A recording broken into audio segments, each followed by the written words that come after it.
Alright, so some of you might know this if you've been with us from the way beginning, but there are quite a few of you watching this that don't know that our very first video ever contained a boatload of dark and disturbing theories about Disney and Pixar classics that we all love. Among the theories that we spoke about was one that concerned the movie Up and what it was really about, and it seems like a lot of the viewers gravitated towards that theory and were curious about it. Well, we think it's about time that we take a deeper dive into that theory to show you guys just how strong of a concept it really is. In today's video, we're going to be talking about the idea that Pixar's Up is actually about Carl Fredrickson's journey into the afterlife. Heads up, this theory is kind of depressing, so if you don't want the movie Up to be forever ruined for you, click off now. And if you're one of the ones who is actually curious about this theory, be sure to stick around to hear all of the depressing metaphors that can be found throughout the movie. Finally, if you're interested in checking out the original video containing the various and disturbing Disney theories, we'll leave a link to that in the description below.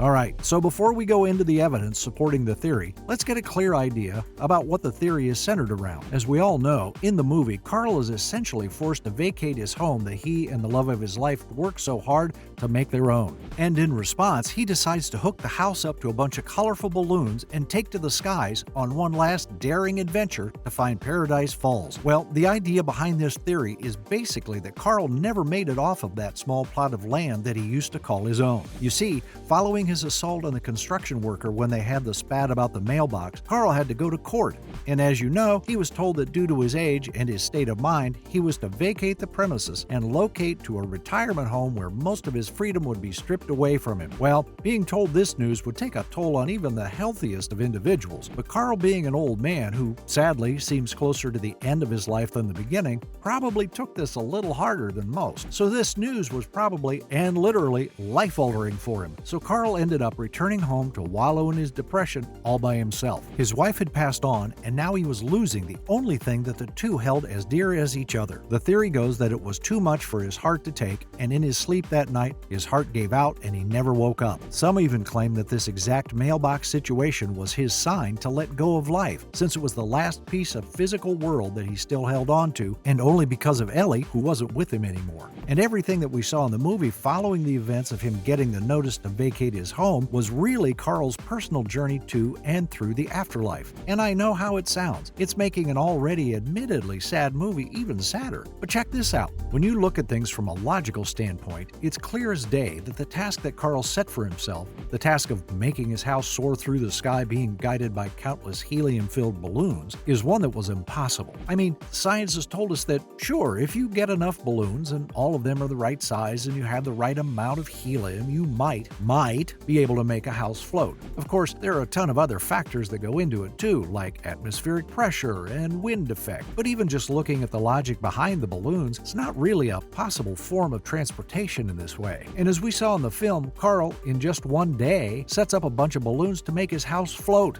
Well, according to research and information gathered by science professionals, you would need at least 100,000 balloons for this task, and each of those balloons would have had to be inflated to about 3 feet in diameter, give or take. Now, let's act for a minute as if that wouldn't cost a small fortune, one that Carl clearly didn't have, especially since he and Ellie couldn't even afford to go to Paradise Falls in the first place with a plane ticket. But even if that didn't cost him anything, where would Carl have gotten all of those supplies and so quickly nonetheless? As we said, he set everything up in one night, and even if the cost of the balloons or the amount that he would need wasn't an issue for him, how would you explain the helium? In order to fill that many balloons, you would need something like 1.5 million cubic feet of helium. And I'm not a helium expert, but I don't think that's fitting inside of a residential home. But okay, for the sake of the argument, let's just say that he did somehow manage to get all of those balloons and the helium. How in the world did Carl set all of that up in under 24 hours? He was in the air the day after he received that notice to vacate his home. There is absolutely no way that a man of his age, who is likely arthritic, could set all of that up in that amount of time, especially without an entire team to help him. I mean, I can't even tie a maximum of 3 normal balloons together without getting some serious finger injuries. Blowing up the balloons would have been impossible at that time. 100,000 balloons to blow up, but only 86,400 seconds to do it?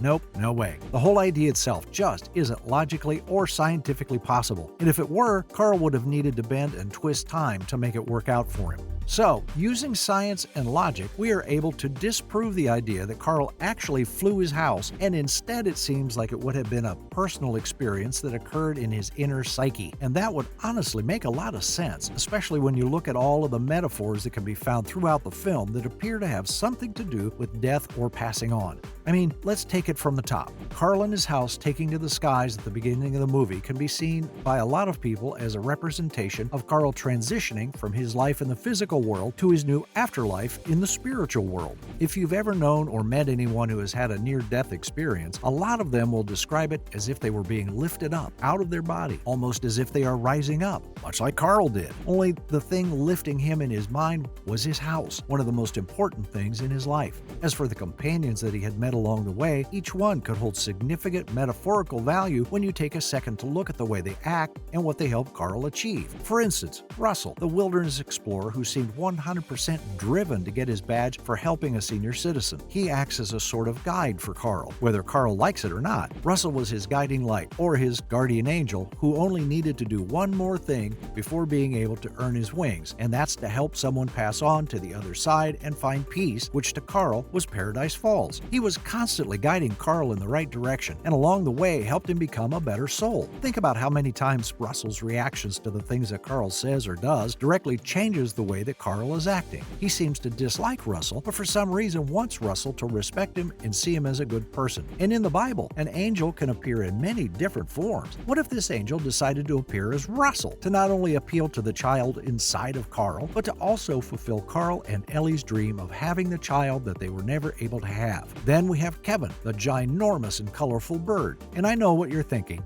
What could Kevin represent about the afterlife? Well, when Carl and Russell first meet Kevin, he couldn't care less. He even wants to leave Kevin behind, but is convinced to let him come along after some persistence from Russell and the bird itself. And over the course of the movie, Carl and Kevin formed quite a strong bond, which gave Carl something to look after, seek, and desire that was beyond himself, much like people do with a higher power. Now, this isn't me saying Kevin was supposed to represent God, but you never know. What we think is that he was meant to act as some sort of muse for Carl, another reason for him to want to be better. Much like a muse, when you look back on the movie, Kevin is almost never around when he is needed, but when Carl is irritated with him, he is always right there. And as you might know, inspiration from a muse-like source almost never comes when you ask it to. You can't force inspiration. It shows up when you least expect it. Now, the last companion in their group is the adorable Doug, the dog with a collar that is capable of translating his thoughts into words. So we know that a collar like Doug's doesn't exist, and didn't exist in Carl's universe either, judging by his surprise at hearing a dog speak. So that's just another clue that this is all taking place inside of Carl's mind. Doug is meant to represent Carl's transition, his change from a physical being into a spiritual one. I mean, think about Doug's backstory for a second. He is originally working with Muntz. However, being a lovable soul, Doug quickly bonded with Carl and Russell much faster than he did with Muntz, and so he becomes as an alpha member of Carl's pack, whereas before he was the lowest dog on the totem pole when he was with Muntz. Doug taught Carl the importance of the transition and how good it was just to accept it. And with his collar being able to bridge the language barrier between man and beast, it's as if they were saying that Doug helped Carl find the bridge between life and the afterlife. As for Muntz, he's a fairly straightforward metaphor for darkness. Much like a demon would want to slight and destroy a higher power or God, Muntz seemed like he had his heart set on using his pack of hellhounds to capture, reveal, and destroy Kevin, all for his own personal glory. If Muntz would have succeeded in his quest to capture Kevin, Carl would have likely fallen into despair and never found the peace he was unknowingly searching for. And lastly, let's take a look at the house itself. It seems to be the one possession of Carl's that he truly cares about and holds above all other things. Well, it turns out that the house was supposed to represent Carl's attachment to his old life in the physical realm. And when he finally, and accidentally, gets his home to land on the top of Paradise Falls, his journey